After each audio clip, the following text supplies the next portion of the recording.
क्या वाकई दिल्ली के स्कूल वर्ल्ड क्लास बन चुके हैं? प्राइवेट स्कूल के बच्चे गवर्नमेंट स्कूल में एडमिशन ले रहे हैं। आज दिल्ली के सरकारी स्कूल प्राइवेट स्कूलों को पीछे छोड़ रहे हैं। दिल्ली के गवर्नमेंट स्कूलों का रिजल्ट भारत में टॉप पर है। सरकारी स्कूलों के बच्चों ने इन नतीजों से साबित कर दिया है हम किसी से कम नहीं। दिल्ली सरकार गरीबों के बच्चों को विदेशों में पढ़ने भेजती है। Studying in government schools have gone to Paris together to study French language. Education system के अंदर यह सब क्लेम किया जाता है आम आदमी पार्टी द्वारा। प्रचार तो बहुत हुआ, अब इसकी रियलिटी चेक कर लेते हैं। अन्ना हजारे की सहमति न होने के बाद भी आंदोलन से निकली आम आदमी पार्टी ने जनता से अनगिनत वादे किए। जन लोकपाल बिल के नाम पर बनी आम आदमी पार्टी ने अन्ना हजारे और जन लोकपाल बिल दोनों को टोपी पहना दी। 2015 के मैनिफेस्टो में आम आदमी पार्टी ने एजुकेशन के अंदर क्रांतिकारी प्रॉमिस किए। 500 नए स्कूल और 20 डिग्री कॉलेज बनाए जाएंगे। कथनी और करनी में कितनी सच्चाई है सब जानेंगे इस वीडियो के अंदर। वीडियो अच्छा लगे तो लाइक शेयर अवश्य कीजिए। 2020 के इलेक्शन के अंदर आम आदमी पार्टी ने 20,000 क्लासरूम बनाने का दावा किया, लेकिन सच्चाई कुछ और थी। नए स्कूल बनाने की जगह इन्होंने एग्जिस्टिंग स्कूलों के अंदर ही नए क्लासरूम बनाना शुरू कर दिए। 194 स्कूलों के अंदर 6,133 क्लासरूम बनाने थे, लेकिन 2022 में केवल 141 स्कूल में 4,000 क्लासरूम बनाए गए। झोल केवल इतना ही नहीं था, क्लासरूम के नाम पर टॉयलेट बनाए जा रहे थे और टॉयलेट को क्लासरूम काउंट किया जा रहा था। आम आदमी पार्टी के अकॉर्डिंग 20,000 क्लासरूम 500 स्कूलों के बराबर हैं, लेकिन एक्चुअल फिगर केवल 4,000 निकली। इसमें भी टॉयलेट को क्लासरूम काउंट किया गया था। इसको लेकर आम आदमी पार्टी पर करप्शन के आरोप भी लगे। दिल्ली के स्कूल की हालत कितनी सुधरी हुई है, इसके लिए स्कूल क्लासरूम रेशियो का एक पैरामीटर होता है, जिससे आप स्कूल की रियलिटी को जान सकते हैं। 8 अक्टूबर 2023 के न्यू इंडियन एक्सप्रेस आर्टिकल के अकॉर्डिंग दिल्ली का एक स्कूल ऐसा है जिसके अंदर एक कक्षा में 190 स्टूडेंट हैं। एक कक्षा में ज्यादा से ज्यादा बेंचों की संख्या 20 से 25 हो सकती है। इसका मतलब 40 से 50 स्टूडेंट बेंच पर बैठ सकते हैं। बाकी स्टूडेंट कहाँ बैठते हैं, इस बात का आप अंदाजा लगाइए। दिल्ली के 18 स्कूल ऐसे हैं जिसमें एक कक्षा में स्टूडेंट की स्ट्रेंथ 100 से ज्यादा है, जबकि शिक्षा के अधिकार आरटीआई के मापदंडों के अनुसार प्राथमिक कक्षाओं में केवल 30 छात्र और उच्च प्राथमिक कक्षाओं में 35 छात्र बैठने चाहिए। अब सवाल यह उठता है कि स्कूल चल कैसे रहे हैं। बहुत से बच्चे स्कूल आते ही नहीं हैं। जो आते हैं तो टीचर क्लास केवल 2-2 घंटे के लिए लगाती है, या फिर बच्चे एक दिन छोड़कर एक दिन स्कूल आते हैं अल्टरनेटिव डे में, क्योंकि स्कूल के अंदर उनके बैठने की पर्याप्त व्यवस्था है ही नहीं। यह सब स्कूल प्रशासन इसलिए करता है ताकि स्कूल के अंदर ओवर क्राउडिंग ना हो। जौहरीपुर की उप प्रधानाचार्य सुषमा ने कहा, हमारे पास कुल 12 कक्षाएं हैं और 1,131 छात्र हैं। कक्षाओं की कमी के कारण हम आमतौर पर प्रत्येक कक्षा में 100 से अधिक छात्रों को बिठाते हैं। खजूरी खास के सरकारी स्कूल के प्रिंसिपल सुरेंद्र सिंह कहते हैं कि कुछ कक्षाओं में 100 से अधिक छात्रों को बिठाना पड़ता है, लेकिन छात्रों की उपस्थिति कम होने के कारण काम चल रहा है।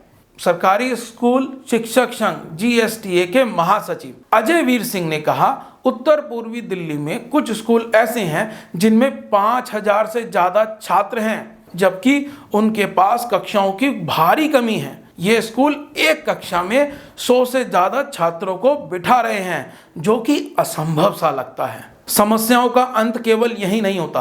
आपने स्कूल बना दिया, बच्चे स्कूल में पढ़ने आ गए, लेकिन स्कूल में पढ़ाने के लिए टीचर ही ना हो तो आप क्या कर सकते हैं। इस समस्या से निजात पाने के लिए दिल्ली सरकार ने 100 स्कूलों को आपस में मर्ज कर दिया। जैसे सुबह की शिफ्ट में लड़कियां स्कूल पढ़ने आती हैं, शाम की शिफ्ट में लड़के पढ़ने आते हैं। अब केवल एक ही शिफ्ट कर दी गई, मॉर्निंग या इवनिंग। दोनों स्कूलों को मर्ज कर कोएड बना दिया गया। अब एक ही शिफ्ट हो गई।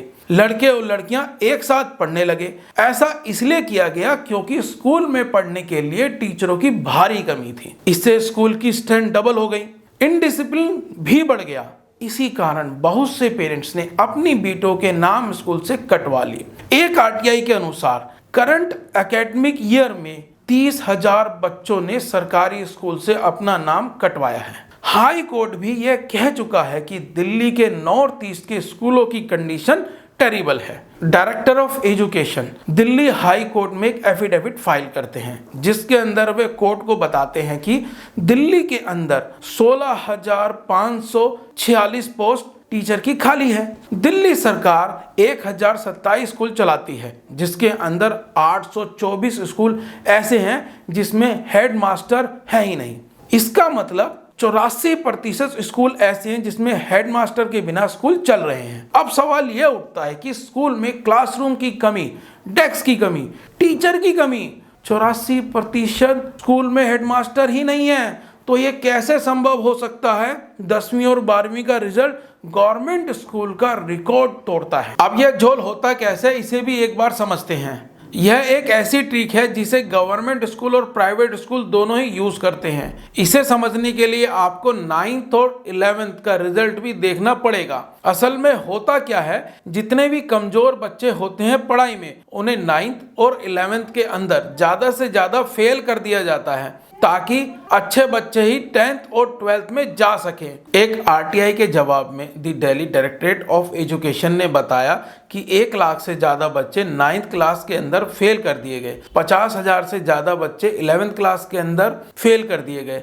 हाल ही में दिल्ली सरकार ने यहाँ तक कह दिया कि जो बच्चा 9th क्लास में 2 बार फेल हो जाता है उसका ओपन स्कूल में एडमिशन करा दिया जाए। 2023-24 के अंदर दिल्ली के गवर्नमेंट स्कूल में 17,000 बच्चे 2 बार फेल हुए, जिनमें से केवल 6,200 बच्चों ने ओपन स्कूल में एडमिशन लिया। बाकी बच्चों का क्या हुआ कोई नहीं जानता, लेकिन ज्यादातर देखने में आया 2 बार फेल होने पर बच्चे पढ़ाई तक छोड़ देते हैं। जबकि केजरीवाल कहते हैं कि हमने अपने टीचर और प्रिंसिपल को फिनलैंड, कैम्ब्रिज और सिंगापुर भेजा है ट्रेनिंग के लिए। इसके बावजूद भी 9th और 11th के रिजल्ट में कोई सुधार नहीं हुआ। सीबीएसई ने 2019 के अंदर क्लास 10th में बेसिक और स्टैंडर्ड मैथ का ऑप्शन दिया। बेसिक मैथ थोड़ी इजी होती है और स्टैंडर्ड मैथ थोड़ी कठिन। इसके बाद यह देखने में आया कि 70% स्टूडेंट बेसिक मैथ को चूज करने लगे। दिल्ली के 1043 स्कूलों में केवल 398 स्कूलों में साइंस स्ट्रीम है, जिसका मतलब यह हुआ जिस सब्जेक्ट के अंदर फेल होने के चांस ज्यादा होते हैं दिल्ली गवर्नमेंट के स्कूलों में ऐसे सब्जेक्ट को पढ़ाया ही नहीं जा रहा, जिससे पासिंग परसेंटेज बढ़ जाती है। दिल्ली का गवर्नमेंट स्कूल मॉडल केवल एडवर्टाइजमेंट में अच्छा दिखता है लेकिन उतना अच्छा है नहीं। यह सही है कि दिल्ली के कुछ स्कूलों में रिनोवेशन करके इंफ्रास्ट्रक्चर के अंदर काफी सुधार किया गया। क्या आप दिल्ली गवर्नमेंट स्कूल मॉडल को वर्ल्ड क्लास कहेंगे? इस प्रश्न का उत्तर मैं आपके विवेक पर छोड़ देता हूं। 30 स्टूडेंट को एडवांस फ्रेंच सीखने के लिए फ्रांस भेजा जा रहा है। 10 साल